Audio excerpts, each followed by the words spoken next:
پچھلے چند بیانات سے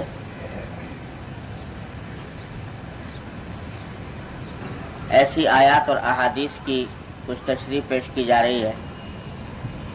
جن کا تعلق ہمارے باطنی اعمال سے ہے، باطن کے اعمال سے ہے۔ وہ اخلاق فاضلہ، اخلاق باطنہ جن کو حاصل کرنا مسلمان کے لیے ضروری ہے، ان کا بیان، اور جن اخلاق باطنہ سے بچنا ضروری ہے ان کا بیان چل رہا ہے۔ ان میں سے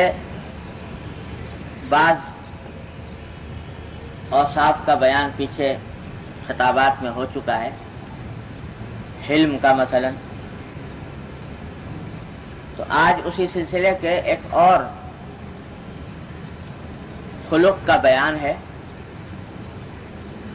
اور اسی کے لیے امام نووی رحمۃ اللہ علیہ کے نے باب مستقل قائم کیا ہے، اور وہ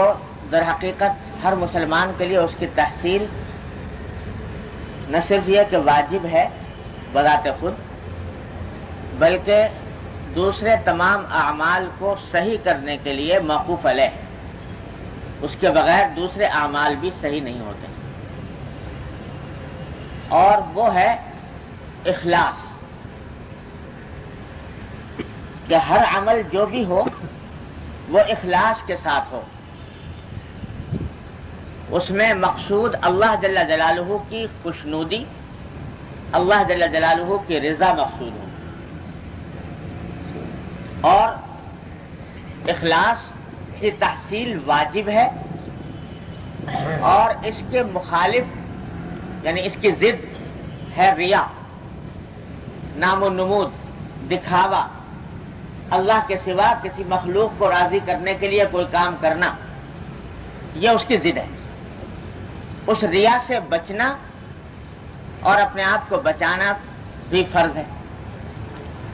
اخلاص کی تحصیل واجب اور ریا سے بچنا فرض۔ اگر یہ بات نہ ہو تو جو اعمال نیک اعمال بھی انسان کر رہا ہے وہ بھی بے حقیقت اور بے فائدہ ہو جاتا ہے۔ چنانچہ امام نووی رحمۃ اللہ علیہ نے اس باب کو شروع کیا قرآن کریم کی اس آیت سے جو میں نے ابھی آپ کے سامنے تلاوت کی، کہ وَمَا أُمِرُوا إِلَّا لِيَعْبُدُوا اللَّهَ مُخْلِصِينَ لَهُ الدِّينَ حُنَفَاءَ، کہ بندوں کو حکم نہیں دیا گیا تھا مگر اس بات کا کہ وہ اللہ کی عبادت کریں اس طرح کہ اپنے دین کو انہوں نے خالص کر لیا ہو اللہ کے لیے، مخلصین لہ الدین، حنفاء، اور وہ سیدھے راستے پر چلنے والے ہوں، ادھر ادھر بھٹکنے والے نہ ہوں۔ تو قرآن کریم نے یہ دو لفظ استعمال فرمائے یہاں پر، ایک یہ کہ مخلصین ہوں، اللہ کے لیے اخلاص ان کے دل میں ہو، اللہ کی رضا جوئی مقصود ہو، اور دوسرا یہ کہ حنفاء ہوں، سیدھے راستے پر چلنے والے ہوں، دائیں بائیں بھٹکنے والے نہ ہوں۔